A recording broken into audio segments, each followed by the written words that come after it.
우주항공 부품 회사로서 어스앤 에어로스페이스 2022년도 3분기 누적 실적을 스로프트 회계로 분석을 해서 소개를 하도록 하겠습니다.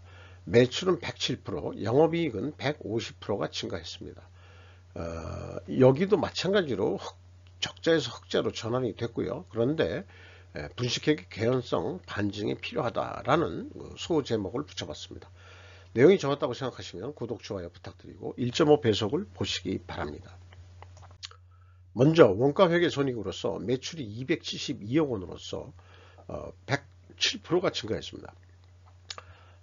여기가 보통은 제가 그 가공비 배부 재고자산으로 표현하는데, 이 회사가 재고자산 명세를 비공개하는 바람에 전체 그 재무상태표에 있는 재고자산을 전체 재고자산을 가져왔는데요. 24.6%가 증가했습니다.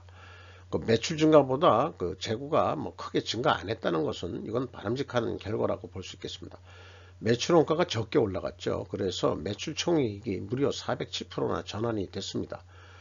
판매관리비 42.7% 높게 증가했다 하더라도 영업이익은 31억 원대로서 전년보다 142%가 흑자로 전환이 됐습니다.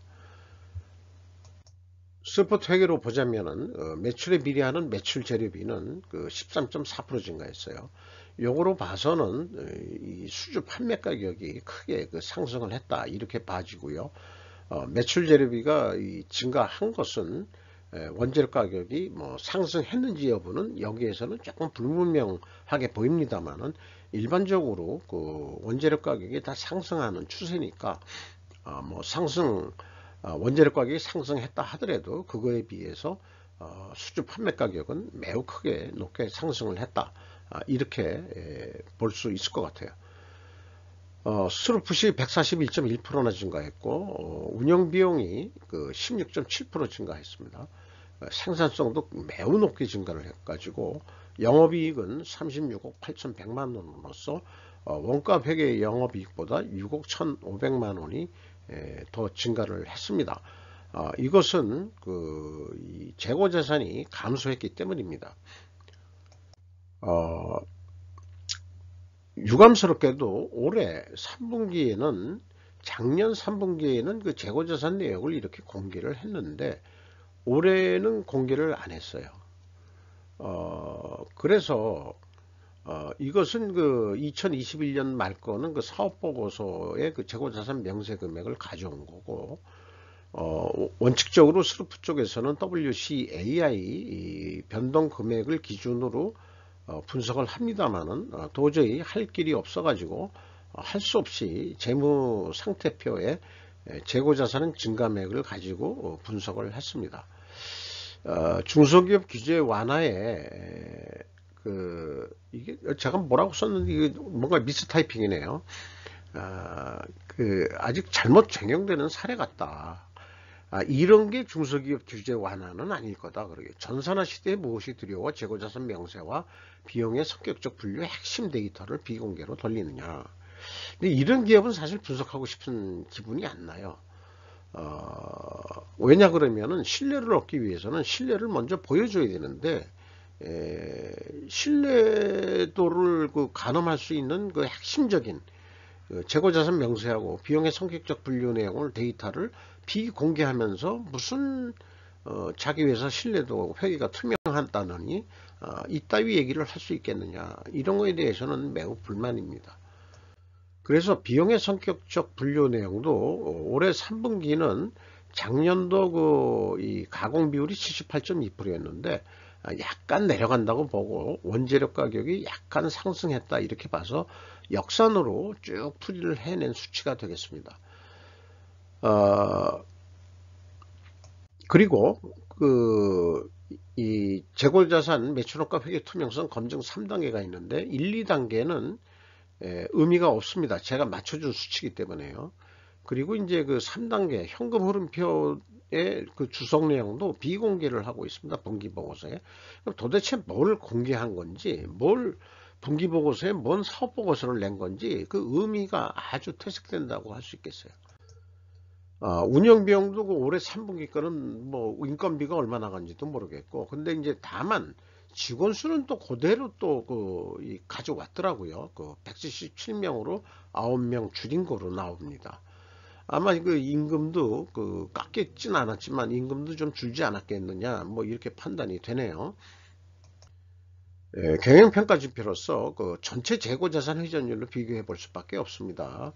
네, 내역이 없기 때문에 이게 하락했습니다. 그리고 수르픈율은 크게 상승을 했죠. 이렇게 역방향이면 분식회계 개연성 가정을 하는데 반증을 하려면 원재료 가격 상승과 판매 가격 상승으로 입증해야 하나, 이것도 역시 비공개입니다.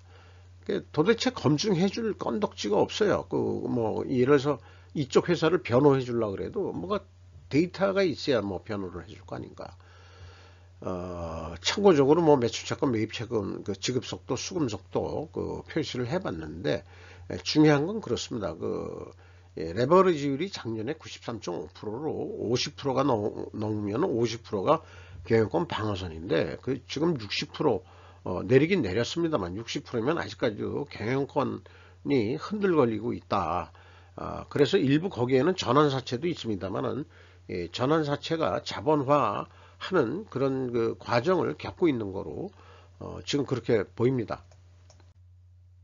그렇게 해서 3분기까지 실적을 가지고 연말 매출액을 예측해 보면은 331억 원 정도, 그러면은 예상 이익이 38억 원 남는 거로 했는데, 재고가 6% 감소했거든요. 그러면은 이 원가 회계는 재고가 감소하면 이익이 감소하는 거로 되어 있습니다.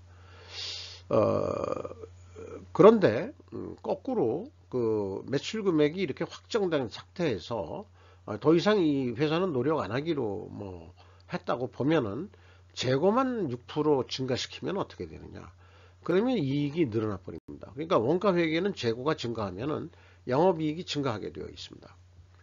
이것이 이제 원가 회계의 고질적인 문제고, 매번 똑같은 얘기를 계속 소개해 드리지 않을 수 없어요. 원가 회계는 사실 잘못된, 아직 이제 약발이 다 떨어진 그런 거다.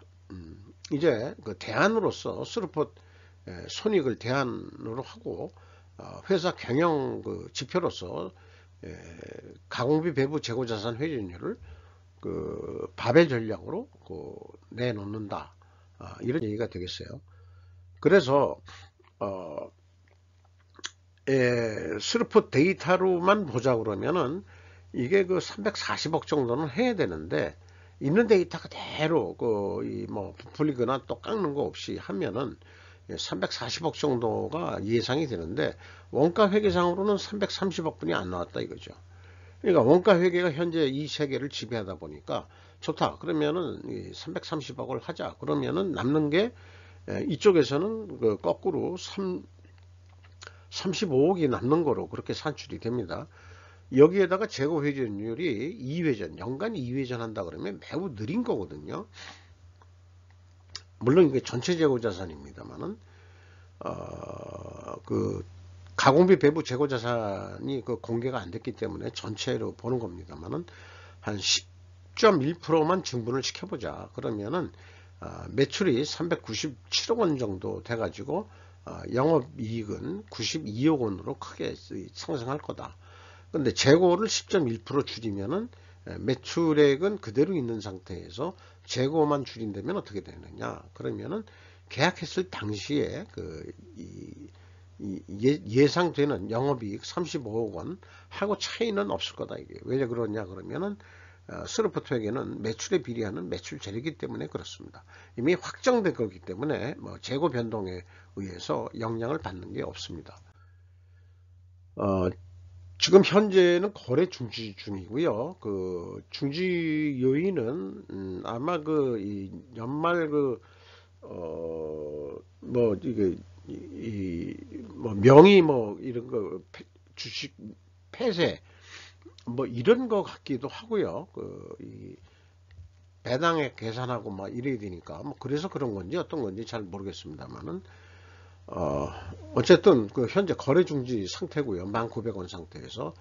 그래도 그게 지금 이 장부 가격 대비 588%니까 우주항공 쪽이 요즘 높게 그 대우를 받고 있는 것 같습니다.